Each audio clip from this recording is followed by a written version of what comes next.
Hello दोस्तों, आप देख रहे हैं फिटबॉय टेक। आज हम सीखेंगे कि कैसे हम एनएससी की वेबसाइट से निफ्टी 50 के सारे स्टॉक्स का लाइव डेटा एक्सेल में कैसे इंसर्ट कर सकते हैं, और उसको इंसर्ट करने के साथ साथ हम ये भी देखेंगे कि कैसे हम उसको लाइव रिफ्रेश कर सकते हैं और वो कैसे काम करता है। तो चलिए, सबसे पहले हम सर्च करेंगे एनएससी इंडिया।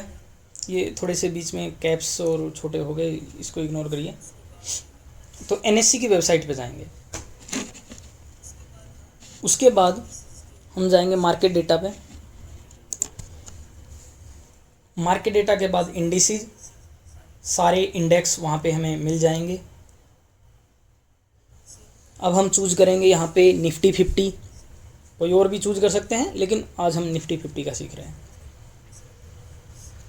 तो आप देख रहे हैं ये सारे 50 के जो 50 स्टॉक्स हैं वो यहाँ पे अवेलेबल हैं। यही सारा डेटा हमें एक्सेल में शिफ्ट करना है। हम किसी भी खाली जगह पे माउस अपना कर्सर ले जा करके लेफ़्ट क्लिक करेंगे, कहीं भी ब्लैंक जगह पे।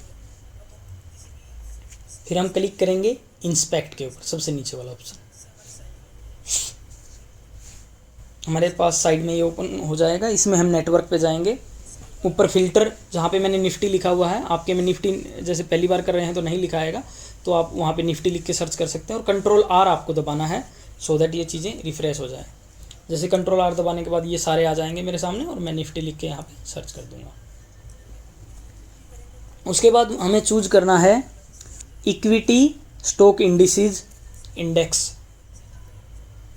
नीचे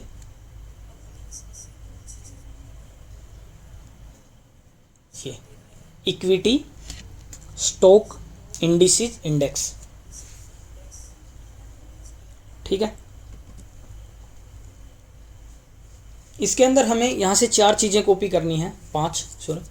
तो उसके लिए पहले हम एक एक्सेल फाइल खोल लेते हैं। एक्सेल में करना है। इसमें हम ये 2016 का ऑफिस है, तो 2016 की एक्सेल में तो मैं आपको बता देता हूँ कहाँ पे है। इसके बाद वाली में भी ऑलमोस्ट वहीं होगा, बाकी उससे पहले वाली में आप एक बार चेक कर लीजिए कहाँ पे मिले।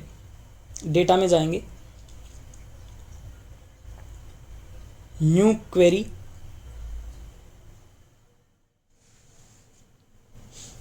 न्यू क्वेरी में जाने के बाद from other sources, from web, net से हमें लेना है तो नॉर्मली वेब हम क्लिक। इसमें 2 ऑप्शन मिलेंगे आपको, बेसिक एंड एडवांस। तो हम एडवांस पे क्लिक करेंगे। सबसे ऊपर हमें यूआरएल चाहिएगा। यूआरएल कहाँ से कॉपी करेंगे हम?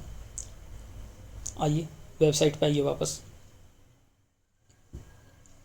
ये जो रिक्वेस्ट यूआरएल है सबसे ऊपर, HTTP से लेकर के लास्ट तक 2050 तक सारा कॉपी कर लेंगे। यहाँ पेस्ट कर देंगे। उसके बाद यूआरएल प्रीव्यू सेम रहेगा, ऊपर और कुछ हमें ऐड करना नहीं है। कमांड टाइम आउट हमें नहीं करना है। HTTP रिक्वेस्ट हेडर में, इसमें रिक्वेस्ट हेडर में जाएंगे हम। देखिए रिस्पॉन्स हेडर था, इसके नीचे रिक्वेस्ट हेडर आपको मिल जाएगा।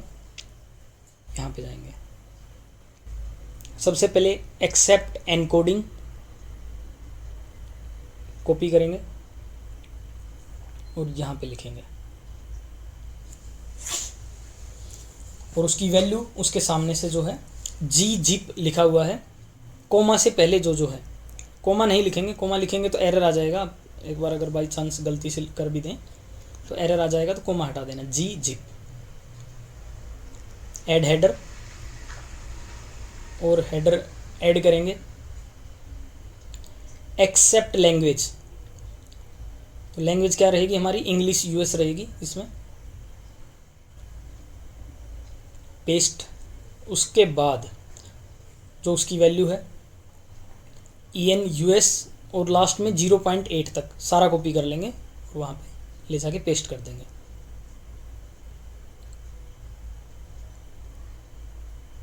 उसके अलावा हमें 2 हेडर और करने हैं, तो ऐड हेडर,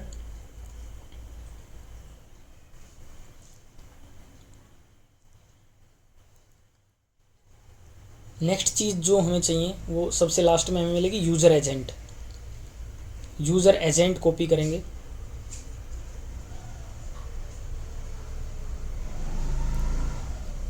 और यूज़र एजेंट इसमें लिख देंगे।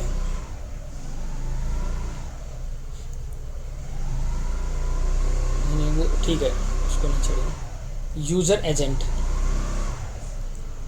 तो यूज़र एजेंट पूरा कॉपी कर लेंगे मोजिला से लास्ट तक, और उसमें वैल्यू डाल देंगे उसकी। उसके अलावा एक हेडर और ऐड करेंगे, कुकी लिखेंगे, CWKIE कुकी। कुकी की वैल्यू ये आपको देखना है, ये हम कहाँ से लेंगे। थोड़ा सा ऊपर आएंगे, रिक्वेस्ट हेडर में जो कुकी है वहाँ से नहीं लेंगे, इसके ऊपर एक सेट कुकी है, उसके सामने इक्वल टू का निशान जहाँ से है उसके बाद से, यानी कि इक्वल टू का साइन नहीं लेंगे, उसके बाद से कॉपी करना शुरू करेंगे। और नीचे आप देखेंगे डोमेन है, डोमेन से पहले सेमी कोलोन है, सेमी कोलोन से पहले तक का हम कॉपी करेंगे, इसको जाके पेस्ट कर देंगे। इतनी ही चीज़ें हमें चाहिए थी, हम अब इसको ओके कर देंगे। अब ये डेटा वहाँ से लोड कर रहा है,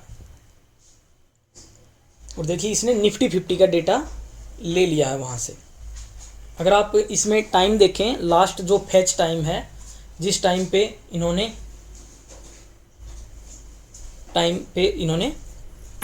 डेटा पिक किया है वो है 18 अप्रैल शाम को 4 बजे। यहाँ हम नाम इसका कुछ भी रख सकते हैं, 50 लिख देता हूँ, डेटा लिख देता हूँ, या जो भी आप रखना चाहें। उसके बाद हम लिस्ट देखेंगे,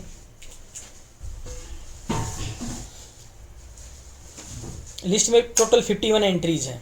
सबसे ऊपर वाला निफ्टी 50 की वैल्यू, और उसके बाद के 50 स्टॉक्स जो उसमें हैं।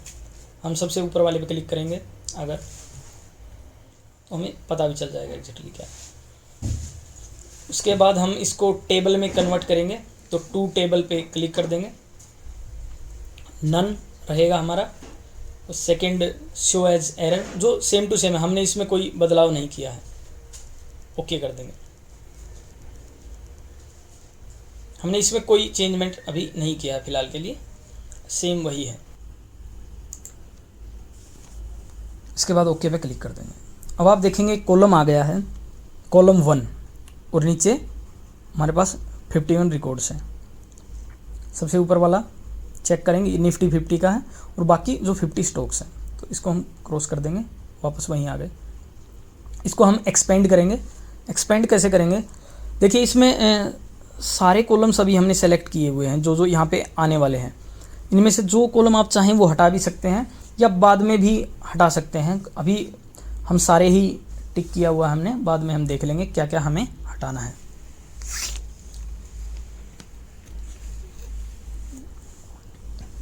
अभी आप नीचे देखिए, इसमें सबसे नीचे एक ऑप्शन है use original column name as prefix, यानी कि अगर हम इसको टिक रखेंगे तो ऊपर कॉलम 1 है, इन सब के नाम के आगे कॉलम 1 लिखा आ जाएगा। जैसे कि column 1 priority, column 1 symbol, column 1 identifier.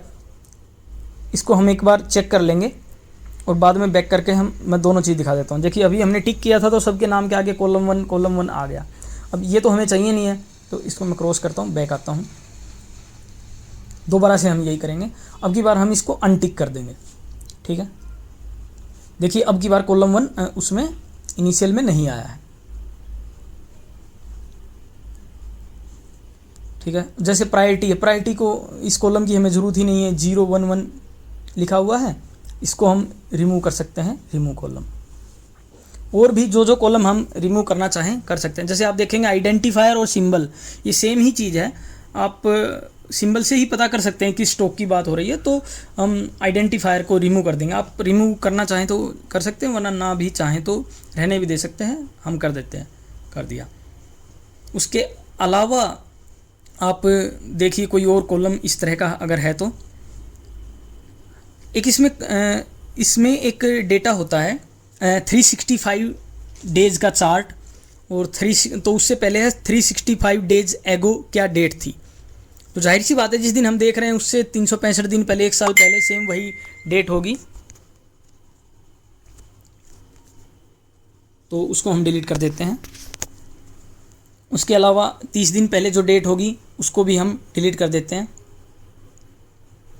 उसके बाद वाली actually percentage change in last 30 days है, तो उसके लिए हमें वो चाहिए होता है, लेकिन हमें तो पता ही होगा कि 1 महीने पहले क्या डेट थी, तो और डेट से फ़र्क भी क्या पड़ता है। जैसे और ये सीरीज़ है, सीरीज़ में सबके लास्ट में EQ लिखा है, तो इसको भी हम डिलीट कर देंगे।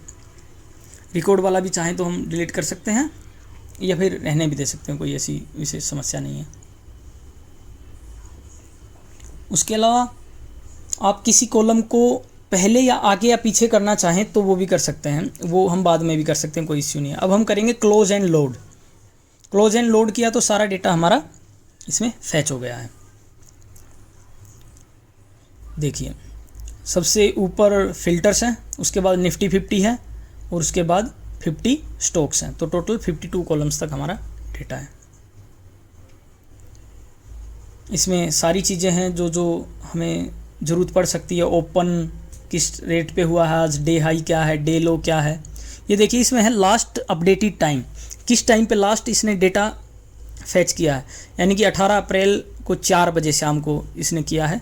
तो 3:30 के बाद जो भी होगा इसको हम रीनेम भी कर सकते हैं और इसको रिफ़्रेश भी कर सकते हैं, डेटा में जाके रिफ़्रेश भी हो जाएगा।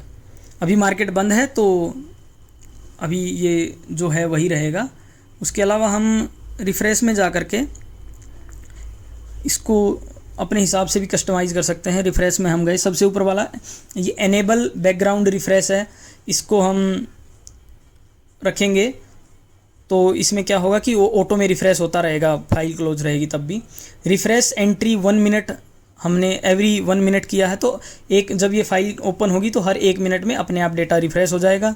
उसके बाद refresh data when opening the file, यानी कि फ़ाइल आपने क्लोज कर दी तो अगर इंटरनेट से कनेक्टेड है और आप फाइल ओपन करेंगे तो ऑटोमेटिकली उस टाइम पे रिफ़्रेश कर लेगा।